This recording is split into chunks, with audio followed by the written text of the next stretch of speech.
Chapter 8. Our Water Resources. Time to warm up. Make use of me wisely. Time to know. Uses of water. Water is composed of oxygen and hydrogen. It is found in wells, springs, ponds, rivers, canals, and oceans. About 1/4 of the earth is covered with water. It is obtained mainly from the rains. Water is really a precious gift of nature. It has no taste, no smell, and no color. The other name of water is life. We cannot live without water. We drink it, cook our food with it, bathe in it, and wash our body and things with it. The farmers need water for growing crops or plants. With water, the soil becomes wet. Impure water carries germs and spreads diseases. Impure water can be purified by distillation or filtration process. Man cannot live without water. Sources of water. Water is available from different sources. Rain is the main source of water. Rivers, streams, tanks, canals, wells and tube wells are the other sources of water. Rain. Rain is the most important source of water. It is the purest, water-free from pathogenic agents. It is clear, bright, sparkling and soft. Because it is soft, it has a corrosive action on lead pipes. Impurities. Suspended impurities like dust, soot, microorganisms, gases like carbon dioxide, nitrogen and ammonia. These are picked up by rainwater from the atmosphere. Water in village life. In villages, people get water from wells, tanks and rivers. In the list of 122 countries rated on quality of potable water, nearly 50% of villages still don't have any source of protected drinking water. Tube wells are also in use in many villages. Water supply in towns. In towns and cities, water is supplied to the people through municipal taps. Water supplied through taps is stored in big water head tanks. There is a process of filtration and purification before it is being supplied to households. Water for irrigation. Irrigations in India carried on in 3 different ways according to their sources, such as 1. By canals, 2. By wells, and 3. By tanks.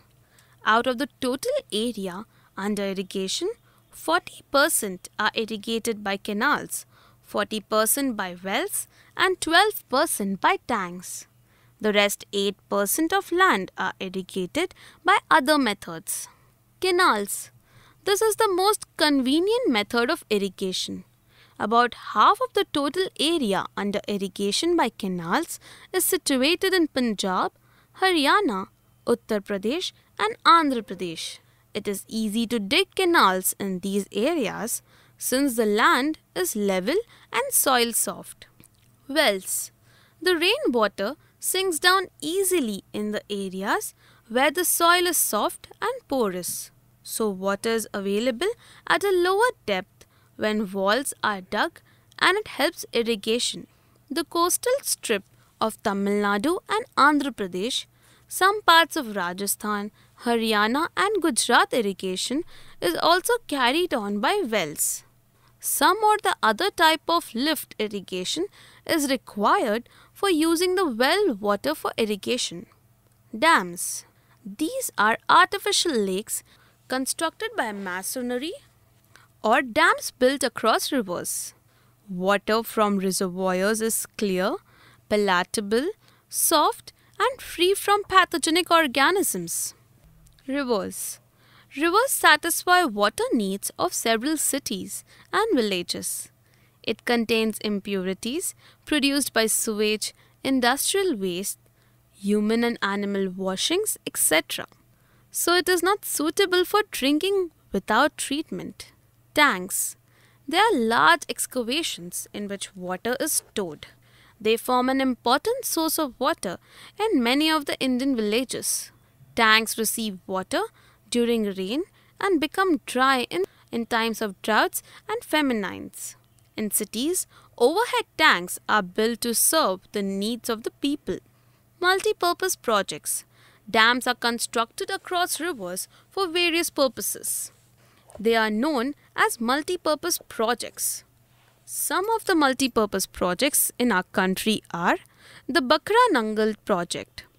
This is the biggest multi-purpose project of India next to Narmada. It was constructed with the cooperation of Punjab, Haryana and Rajasthan.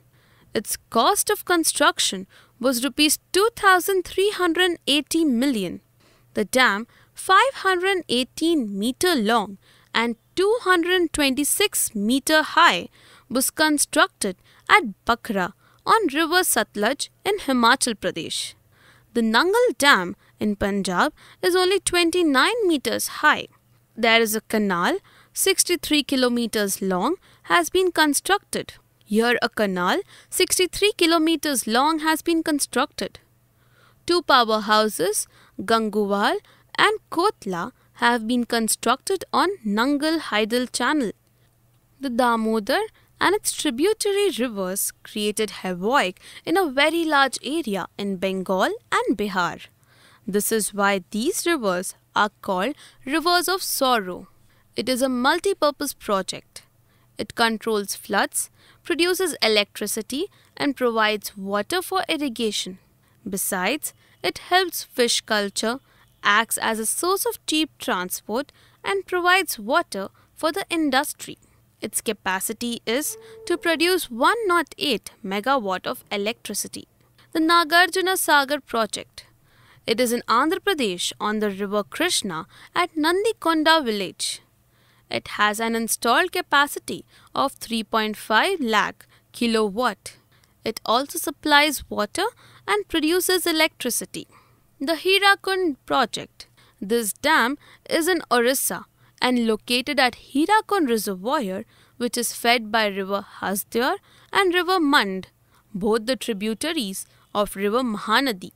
It is situated in Sambhalpur district.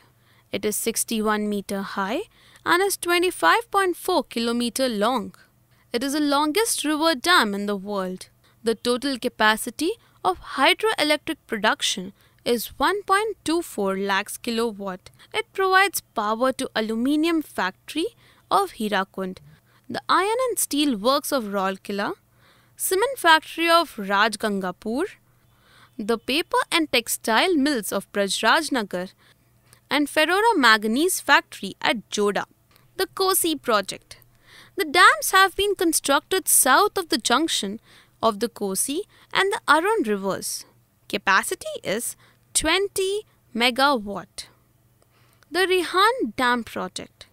It is biggest hydroelectric project of UP and is constructed at Pipri, 161 kilometers south of the Mirzapur. Rehan is a right bank tributary of Arson. It flows in a narrow gorge of hard rocks. The dam is 167 meter high from the river level. The Tungabhadra project. It is a point undertaken by the governments of Andhra Pradesh and Karnataka. The project comprises of dam across the Tungabhadra river near Mallapuram. Conservation of water. Our ancient religious texts and epics give a good insight into the water storage and conservation systems that prevailed in those days. Over the years, the rising populations, growing industrialization, and expecting agriculture have pushed upon the demand for water. Efforts have been made to collect water by building dams and reservoirs and digging wells. Some countries have also tried to recycle and desalinate, remove salts, water. Water conservation has become the need of the day. The idea of groundwater recharging by harvesting rainwater is gaining importance in many cities. In the forest, water seeps gently into the ground as vegetation retards the flow of water over the surface. This groundwater in turn feeds wells, lakes and rivers. Protecting forests means protecting water catchments. Protecting forests means protecting water catchments capacity. In ancient India, people believed that forests were the mothers. In ancient India, people believed that forests were the mothers of rivers and worshipped the sources of these water bodies. We have to learn that water should not be wasted. We should take steps to prevent water pollution.